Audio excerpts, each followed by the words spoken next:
Hello friends, good morning. Short hand के अगले session में आप सभी का स्वागत है। तो फ्रेंड्स, आप लोगों ने देखा होगा कि पहली क्लास नहीं कहेंगे, पिछली क्लास जो कहेंगे, उसमें हम किसी व्यंजन का स्थान और भाग ज्ञात किया। ठीक है, अब हम क्या करेंगे, उसी स्थान और भाग पर स्वर का प्रयोग बताएंगे। जैसे आप लोगों ने वर्णमाला सीखा था हिंदी में, इसके बाद व्यंजन को मिलाना सीखा था, फिर इसके बाद स्वर का प्रयोग करके उसको लिखना पढ़ना आपने अच्छे से सीखा। तो आज उसी का प्रयोग हम बताएंगे। अगर हम आपसे ये कहें कि कुल कितने स्वर होते हैं, तो पहले तो देख लेंगे स्वर का प्रयोग। स्वर का प्रयोग कुल 12 स्वर होते हैं। हिंदी शॉर्ट हैंड की बात करें तो कुल 12 स्वर होते हैं। 12 स्वर होते हैं। ठीक है, अब संकेत लिपि कही जाती है हिंदी शॉर्ट हैंड को। तो यानी संकेत लिपि इसका नाम है, तो स्वर जो होगा वो एक संकेत के रूप में होगा। जैसे हम कहें मोटा बिंदु, मोटा डैश, हल्का बिंदु और हल्का डैश। तो हम आपको यही बताएंगे। पिछली क्लास में जब हम आपको ये बताया था कि क्लास में जब ये बताए थे कि जब स्थान आपको अच्छे से पता रहेगा तो हम जो है उसको अच्छे से कर लेंगे। जैसे हमने एक लाइन ड्रॉ किया यहां पर, ठीक है, दूसरी लाइन मैं यहां ड्रॉ करता हूं और तीसरी यहां पर और चौथी लाइन यहां पर ड्रॉ करता हूं। ठीक है, समझ में आया? 4 लाइन ड्रॉ किया। अब हम कहें कि व्यंजन का जो स्थान होता है, जहां से हम शुरू करते हैं, वो उसका पहला स्थान होता है, इसके बाद दूसरा और ये तीसरा स्थान होता है। ठीक है, तो आप लोगों ने पिछली क्लास देखी होगी। अगर आप लोगों ने क्लास नहीं देखी है तो उसको एक बार देख लेंगे, तभी ये आपको ज्यादा अच्छे से समझ में आएगा। ठीक है, तो पहले इसका स्थान लिख देते हैं। स्थान लिखने के बाद हम भाग बताते हैं कि किस भाग में लगाएंगे और कैसे पढ़ेंगे। ठीक है, तो स्वर कुल मिलाकर 12 प्रकार से होते हैं। तो 12 स्वर को हम 3 दिन में डिवाइड करते हैं। ठीक है, अब हम यहां लिखेंगे मोटे बिंदु का प्रयोग। क्या लिखेंगे? मोटे बिंदु का प्रयोग।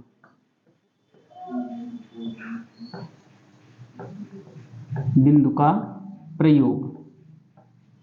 ठीक है, अब जो पहली लाइन है उसे हम मोटे बिंदु से संकेत करेंगे। यानी अगर पहले स्थान पर अगर हम मोटा बिंदु रख देते हैं, ठीक है, तो हम उसको क्या पढ़ते हैं? आ पढ़ते हैं। क्या पढ़ते हैं? आ। इसी मोटे बिंदु को हम दूसरे स्थान पर रख देते हैं तो हम इसे ए पढ़ते हैं। क्या पढ़ते हैं? ए। इसी मोटे बिंदु को तीसरे स्थान पर रखने पर हम इसे बड़ी ई पढ़ लेते हैं। क्या पढ़ लेते हैं? बड़ी ई। अब आपको एक चीज समझ में आ गया होगा कि जो आंसू लिपि है, यानी जो शॉर्ट हैंड है, संकेत लिपि जिसे कहते हैं, उसे हम संकेत में लिखा।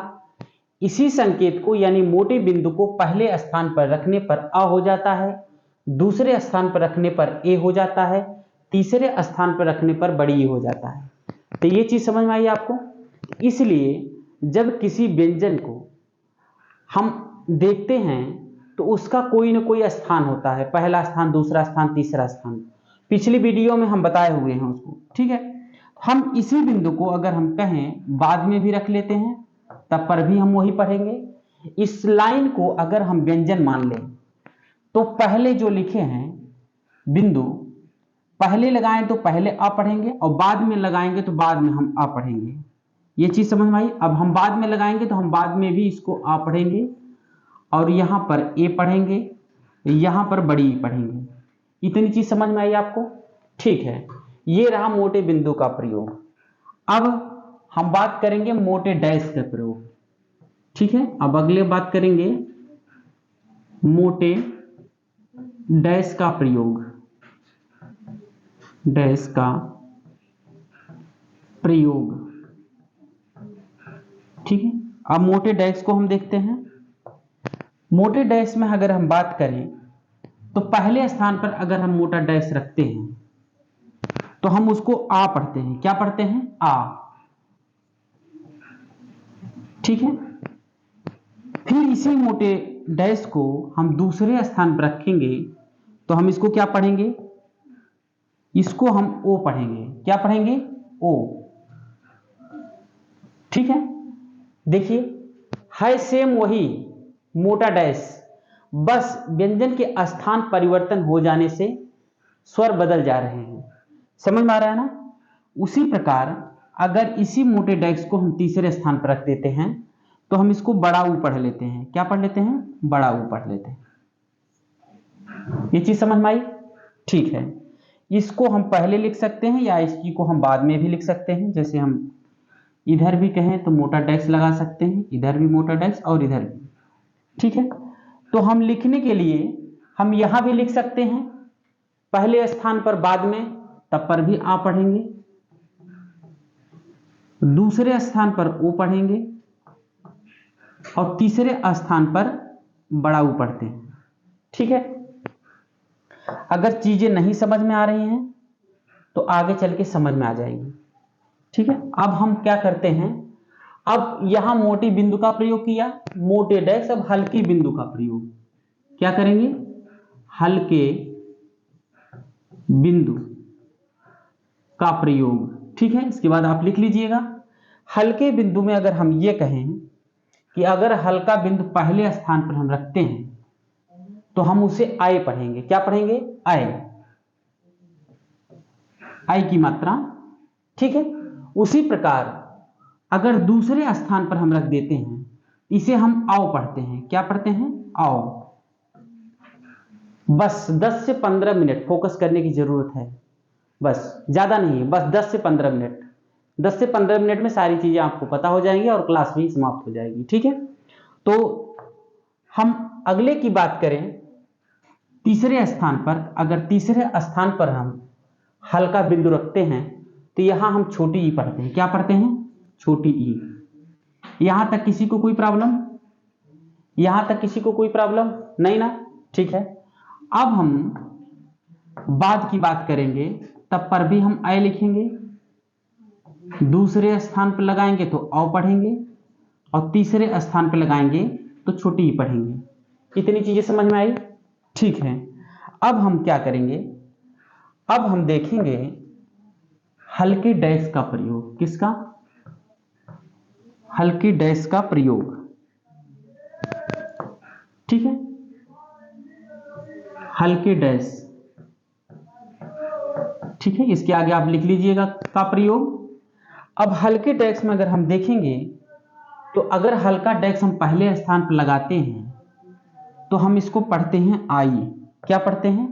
आई की मात्रा होती है, जैसे आई या ये वाले आई। ठीक है, समझ में आया?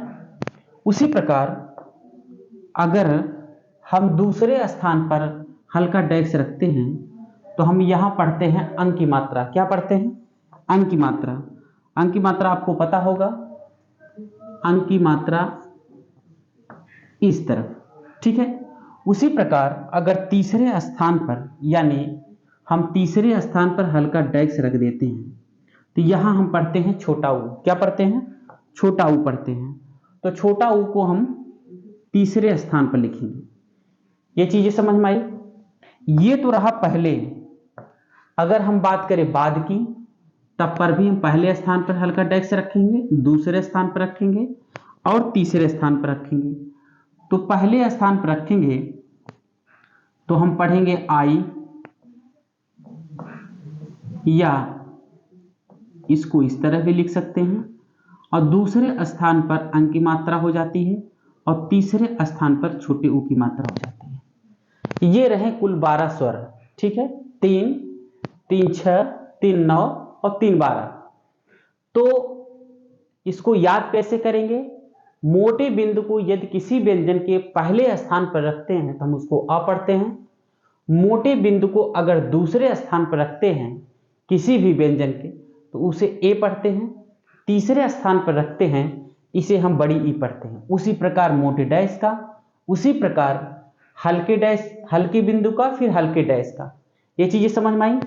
तो ठीक है, अब हम करते क्या हैं, इसका डिवाइडेशन करते हैं। अब हम करेंगे क्या, पहले हम इसको पढ़ाते हैं, पहली क्लास इसकी आज बनाते हैं, फिर दूसरी क्लास में इसको पढ़ाएंगे, तीसरी क्लास में इसको, और चौथी क्लास में इसको। तो आपको समझने में बहुत आसानी हो जाएगी। ठीक है, तो फिर शुरू करते हैं। मोटे बिंदु का प्रयोग। स्वरों में पहला जो शुरू करेंगे वो है मोटे बिंदु का प्रयोग। मोटे बिंदु का प्रयोग। ठीक है, आप देखिए, अब हम बात अगर करें तो हम एक लाइन यहां पर पहले से ड्रॉ कर लेंगे, ताकि ये जरूर पता चले कि स्थान और भाग।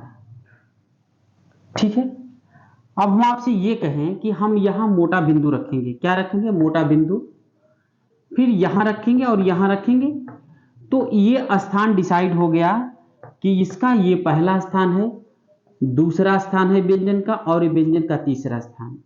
किसी भी व्यंजन का पहला स्थान, दूसरा स्थान और तीसरा स्थान। स्थान और भाग पिछले वीडियो में बहुत अच्छे से बताया हुआ हूं। ठीक है, तो इसी को हम पहले स्थान पर रखते हैं तो हम आ पढ़ते हैं, और दूसरे स्थान पर रखते हैं तो हम इसे ए पढ़ते हैं, फिर तीसरे स्थान पर इसी को हम बड़ी ई पढ़ते हैं। ठीक है, तो हम करेंगे क्या, इसी का प्रयोग हम व्यंजन को लेकर के हम करेंगे। ये चीज समझ में आई? तो व्यंजन में हम कोई एक व्यंजन लेते हैं, जैसे हम कहते हैं कि हम पहले क ले लेते हैं, ये क का व्यंजन आपको याद होगा। अब हम ये आपसे कहें कि इसका पहला स्थान यहां होता है, दूसरा स्थान यहां होता है, तीसरा स्थान यहां होता है, ये पहले होता है और इधर ये बाद होता है। यानी इस स्वर को अगर हम यहां पर रखते हैं पहले स्थान पर, तो हम स्वर को पहले पढ़ते हैं। अगर स्वर को हम पहले स्थान पे बाद में रखते हैं तो स्वर को हम बाद में पढ़ते हैं। ये चीजें समझ में आई?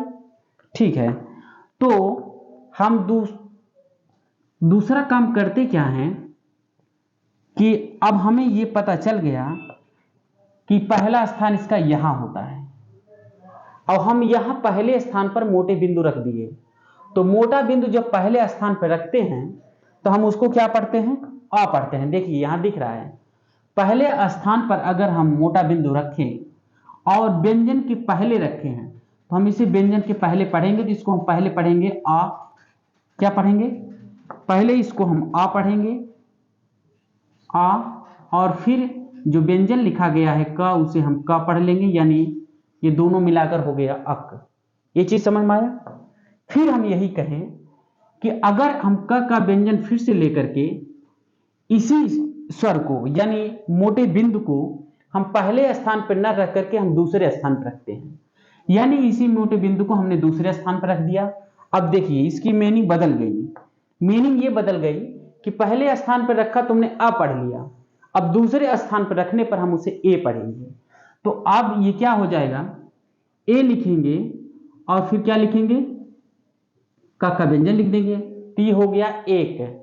ये चीजें समझ में आई? फिर हम करते क्या हैं कि हम फिर करते हैं क का स्वर लेकर के, क का व्यंजन लेकर के, अब हम इसी बिंदु को, मोटे बिंदु को यानी तीसरे स्थान पर लगाते हैं, यानी यहां पर। ठीक है, समझ में आया? अब हम इसको क्या पढ़ेंगे, अब हम इसको पहले ई पढ़ेंगे। क्यों? क्योंकि व्यंजन के तीसरे स्थान पर लगा है, तो तीसरे स्थान पर हम बड़ी ई पढ़ते हैं, तो पहले बड़ी ई पढ़ लेंगे, फिर इसके बाद क का व्यंजन है क, तो हम क पढ़ लेंगे, तो ये हो गया ईक। इतनी चीजें समझ में आई? समझ में आई ना? Very good. अब हम फिर क्या करते हैं, फिर व्यंजन लेने के बाद, यानी व्यंजन हमने लिखा और व्यंजन लिखने के बाद अब इसी स्वर का यानी मोटे बिंदु का जो प्रयोग है इसका हम बाद में प्रयोग करेंगे, यानी यहां पर बाद में लगाने के बाद हम ये सोचेंगे कि यहां स्वर हमने बाद में लगाया है, व्यंजन पहले लिखा है, तो आप ये हमको बताइए कि अगर क में हम आ जोड़ देते हैं तो वो क ही होता है। क्यों? क्योंकि ये मुझे हिंदी का ज्ञान है कि किसी भी व्यंजन में अ का स्वर हमेशा छुपा होता है। अगर यहाँ आ होता तो का हो जाता, अ है इसलिए ये क हो गया। इतनी चीज समझ में आई? Very good. फिर हम करते क्या हैं, क का व्यंजन फिर लेते हैं और क की व्यंजन लेने के बाद, ठीक है, क का व्यंजन लेने के बाद यानी क ले लिया। अब हम करेंगे क्या, इसी मोटे बिंदु को हम दूसरे स्थान पर रखेंगे। कहां पर? दूसरे स्थान पर। दूसरा स्थान वो है, स्थान आपको पता होगा।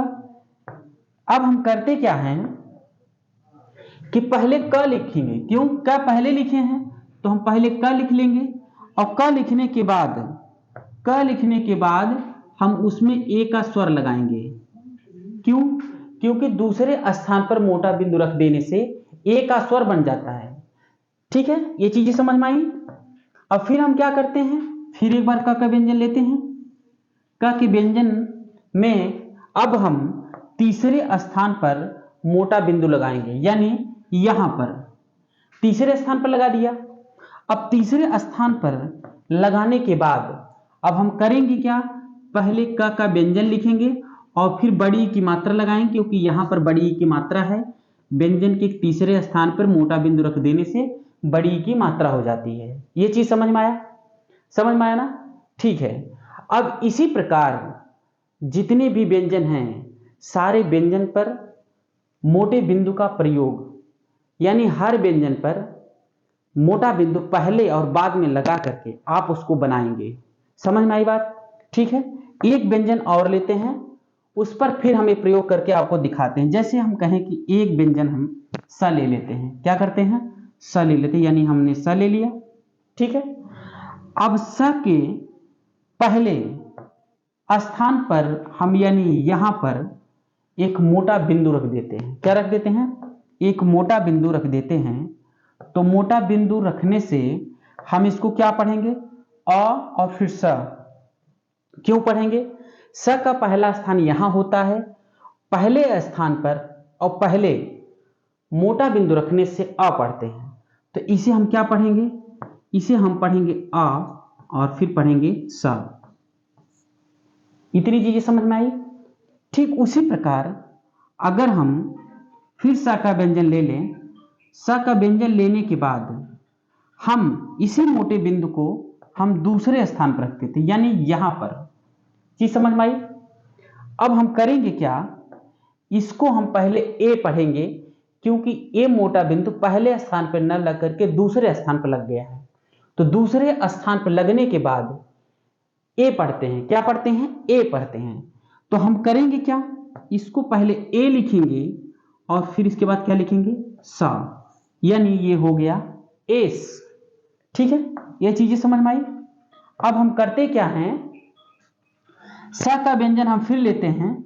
स का व्यंजन लेने के बाद हम इसी मोटे बिंदु को हम तीसरे स्थान पर लगाते हैं। क्या करते हैं? तीसरे स्थान पर, यानी यहां पर। अब तीसरे स्थान पर लगाने के बाद इसे हम पढ़ेंगे पहले बड़ी ई, यानी तीसरे स्थान पर लगाने के पर हम इसको बड़ी ई पढ़ते हैं और फिर स का व्यंजन लिख लेंगे। ये हो गया ईस। इतनी चीजें क्लियर हुई? ठीक है। ये रहा, हमने व्यंजन के पहले स्वर लगाया। अब व्यंजन के बाद स्वर लगाते हैं। ठीक है, तो फिर लिखते हैं, स का व्यंजन हमने लिखा और किया क्या कि स्वर का प्रयोग व्यंजन के बाद लिखा। अब इसको हम क्या पढ़ेंगे, अब इसको लिखेंगे हम स। क्यों? क्योंकि पहले स्थान पर अ का स्वर आता है, स में अ जोड़ने पर स ही होता है। ठीक है, इतनी चीजें हमें मालूम है। फिर हम क्या करेंगे, फिर स लेंगे और स लेने के बाद हम इसी स्वर यानी मोटे बिंदु का प्रयोग हम दूसरे स्थान पर करते हैं। दूसरे स्थान पर करने से पहले हम स का व्यंजन लिखे हैं, तो पहले स का व्यंजन लिख लेंगे। स के व्यंजन के बाद हम उसमें ए का स्वर जोड़ देंगे, यानी ये बन जाएगा से। समझ में आया? अब फिर क्या करते हैं, फिर हम स का व्यंजन लेते हैं और स के व्यंजन के बाद हम मोटे बिंदु का प्रयोग बाद में तीसरे स्थान पर करते हैं, यानी यहां पर। ठीक है, अब तीसरे स्थान पर अगर करते हैं तो हम उसको क्या पढ़ते हैं, स लिखेंगे, स का व्यंजन लिखेंगे, और स के व्यंजन लिखने के बाद मोटा बिंदु तीसरे स्थान पर है तो बड़ी ई की मात्रा, तो बड़ी ई की मात्रा हम स पर लगा देंगे। ठीक है, समझ में आया? ठीक है, अब ये आप करेंगे क्या कि जितने भी व्यंजन आपको आ रहे हैं, यानी वर्णमाला, हर वर्णमाला में मोटे बिंदु का प्रयोग करके आप लिखेंगे। जो चीजें नहीं समझ में आएंगी उसको कमेंट बॉक्स में कमेंट करेंगे। और अब हम मोटे बिंदु के बाद मोटे डैश का प्रयोग लेकर के हम अगली क्लास में फिर उपस्थित होंगे। क्लास अच्छी लगी हो तो समर्थन करिएगा। Thank you so much.